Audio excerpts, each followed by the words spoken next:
I stared at my phone screen in the quiet, suffocating dark, watching a single voicemail notification blink like a persistent warning light. It was from Madison, my wife of 7 years. No affection, no warmth, no preamble. Just her cold, calculated voice alongside her sister Heather's, echoing through the speaker, like a corporate board delivering a sudden execution. They told me I was officially stripped of my duties, ousted from the family business, and that I should expect a formal call from their attorney. No explanation, no warning, and not an ounce of human decency. I didn't scream, I didn't call back, and I didn't let my hands shake. I simply typed out a single word. Understood. Then I got straight to work while the house was still silent. What Madison and her sister failed to anticipate in their arrogant, narcissistic overconfidence was that I still held 66% ownership of the entire empire. It was the company we built together from absolute nothing, the one I poured my blood, sweat, and sanity into while they wore expensive suits and showed up just to take the public credit. By midnight, the emergency legal paperwork was finalized. I sold my entire controlling stake to a silent buyer, a hostile firm with no personal connections to them, run by people who wouldn't blink or offer a tissue when they inevitably came crawling and crying. By the time the sun came up, my phone was practically melting from over 100 missed calls and frantic, desperate texts from Madison.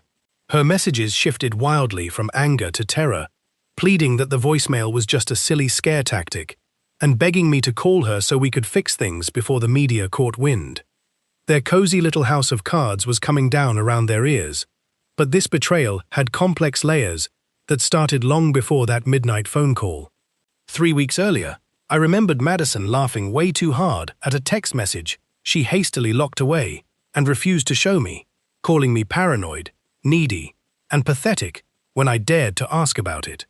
Over the last year, she had turned cold, dismissive, and utterly glued to her screen, constantly disappearing for supposed girls' nights and late weekend road trips. But I was never a fool. I had quietly hired a private investigator to track her late-night absences. And while she and Heather were plotting to cut me out at the knees before I could expose her, I was patiently waiting in the shadows. While they slept peacefully after sending that cold termination notice, I dropped a financial nuclear option on their lives. By breakfast, the business was no longer theirs to run, legally or financially, and there was no turning back. I sat in the dim light of my living room as her name continuously lit up my phone like a relentless fire alarm. The private investigator's detailed dossier had arrived hours earlier, shattering whatever remaining illusions of my marriage I held onto. There she was, in a crowded upscale bar, wearing the vibrant red dress I bought her for our 5th anniversary, laughing hysterically, with her hand resting comfortably on the inner thigh of a 30-year-old personal trainer named Brad. The next photo showed her leaving his luxury condo at dawn, wearing one of my favorite oversized hoodies. Printing those photos wasn't for a drawn-out courtroom drama. It was to kill the very last sliver of naive hope that the sweet woman I married still existed somewhere inside her.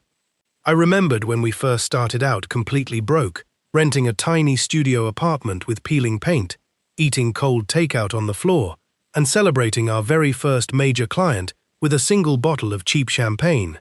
Back then, she used to smile with her whole face, her eyes lighting up with genuine excitement. But somewhere along the way, that warmth vanished, replaced by a cynical smirk.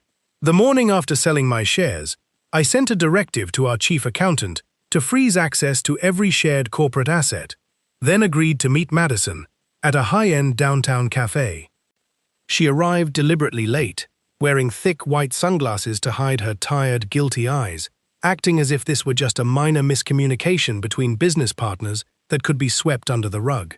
She immediately accused me of overreacting, claiming I was exhausting, emotionally distant, and no longer capable of inspiring the team the way I used to. I didn't argue, raise my voice, or indulge her drama. I simply reached into my coat pocket and slid a heavy white envelope across the pristine marble table. When her manicured hands opened it and her eyes caught the clear, high-resolution photos of her and Brad, her face hardened instantly. every ounce of color draining away. She tried to stammer out a lie, claiming nothing physical ever happened, then rapidly shifted strategies, aggressively blaming me for being emotionally unavailable for years and driving her into someone else's arms. I quietly told her to keep the photos, warned her that she was the one who was going to regret this entire mess, and walked out into the afternoon air without looking back. Returning to my apartment, I permanently blocked her phone number to purge the toxic drama from my life. The immediate sale of my majority shares triggered an instant, fatal collapse for their fragile corporate structure. What Madison and Heather never grasped was that I had personally built every core financial model, client database, and proprietary automation tool that kept operational costs low. Without my daily oversight and technical framework, they were holding nothing more than an empty, overpriced shell. I drafted a concise email to 3 of our largest foundational clients to announce my departure and the launch of my new independent venture. 2 of them called me back within the hour, explicitly stating they only worked with the company because of my reputation, and instantly transferred their enterprise accounts over to my new entity. Late that evening, a frantic knock echoed at my front door. I opened it to find Heather standing in the hallway, looking utterly disheveled, tearful, and holding a takeout bag like a desperate peace offering. She begged me to talk, claiming Madison was spiraling out of control and that the firing voicemail was never meant to go this far. I looked her dead in the eye and revealed that her sister had been sleeping with her personal trainer for months behind everyone's back, leaving Heather utterly speechless and pale. She weakly tried to argue that they never intended to erase my legacy, but I coldly reminded her that her voice was on that recording and she was the one who pressed send. I closed the heavy wooden door quietly in her face, refusing to grant them the loud, dramatic confrontation they so desperately needed to ease their guilt. I knew that without my controlling shares, core client base, and technical backends, their firm was bleeding cash rapidly. By noon the next day, news of the executive split leaked to the industry press, causing their company's estimated valuation to plummet by 43% in a single trading session, while the panicked board of directors demanded immediate answers that neither sister could provide. Later that night, around 2 a.m, I received a text from a random local number. It was Brad, asking if we could meet up man-to-man to talk things out, but I deleted it instantly.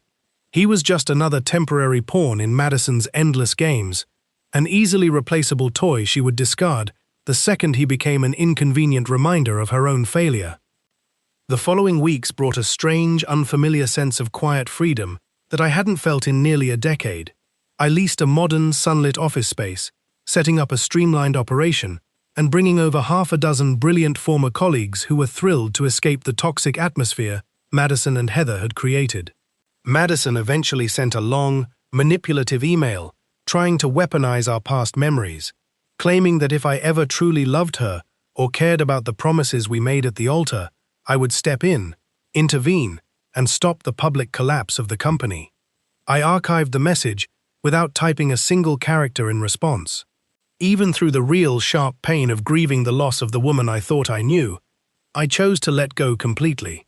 A few days later, a courier dropped off a small cardboard box containing the luxury watch I had gifted her on our 5th anniversary, accompanied by a handwritten note stating she didn't deserve to keep something so meaningful.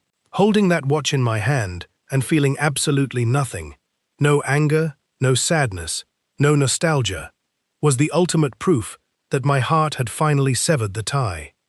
When the formal divorce papers were finally served at my new office, Madison had filed under standard irreconcilable differences, aggressively demanding the luxury high-rise condo, the sports car, and half of what remained in our joint banking accounts. She was so blinded by her own desperation that she hadn't realized my attorney had systematically separated and protected my pre-existing personal assets days after her initial voicemail. I instructed my legal team not to contest her demands, letting her have the remaining material scraps and depreciating assets while I retained my freedom, my intellectual property, and my future earnings intact. About 2 weeks later, I unexpectedly crossed paths with her in the aisle of a quiet neighborhood grocery store. She looked radically different, pale, visibly exhausted, wearing no makeup, and pushing a cart that contained nothing more than frozen dinners and cheap wine. As our eyes locked for a fraction of a second across the shelf, I saw a deep, dark,